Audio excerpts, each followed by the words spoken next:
हमारे चैनल को अवश्य सब्सक्राइब करें और नए अपडेट्स सबसे पहले पाने के लिए इस बेल बटन को दबाना न भूलें।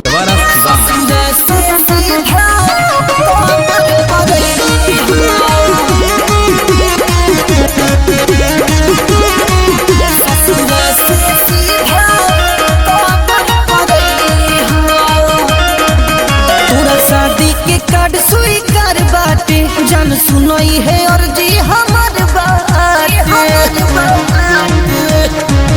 तोरा शादी के कार्ड स्वीकार बाटे जान सुनई है और जी हमार बाटे इहे आखिरी बाटे मन एक बार आई हो मोलया दामाद के जान तोड़ पई हो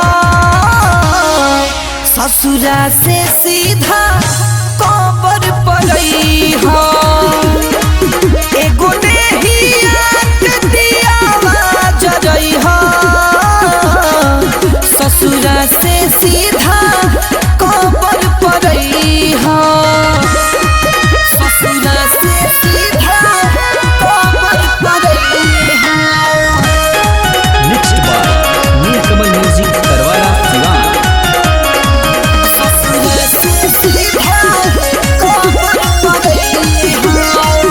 तू तो जाके खुश रहबू दोसरा के होके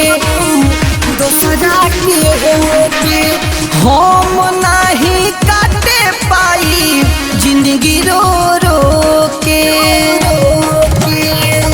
जहिया से जिया सजावे लगबू हमके भुलावे लगबू आई नाई याद हमर कबो तुहके दुनिया बसावे लगबू हमारा मुँह से पहले ये जान चेहरा अपन देखाई हो मुअलया दामाद के जान तोड़ पई हो ससुरा से सीधा कबर पड़ई हो एगो जरई हो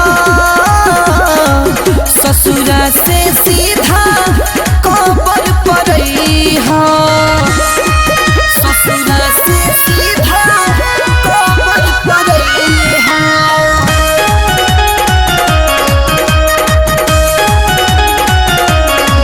ससुरा से सीधा कबर पड़ई हो।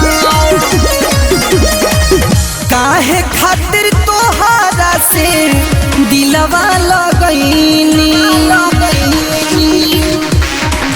हाँ जियते जिंदगी आयापन खुद ही गवैनी आलम फरोज के ना सुननी को अब पाछताए के पड़ी तू जइबू ससुरा दुल्हन बन के हमके और अथी बजाए के परी अपना खिड़की से झाँक के फूल ए जाने एगो गिराई हो मुअलिया दामाद के जान तोड़ पई हो जान ससुरा से सीधा कबर पई हो मिलल मुनायब तू राधे के भूलई हो ससुरा से सीधा कबर पड़ई हो। Next by Neelkamal music Tarwara Siwan. Contact 7765 882324।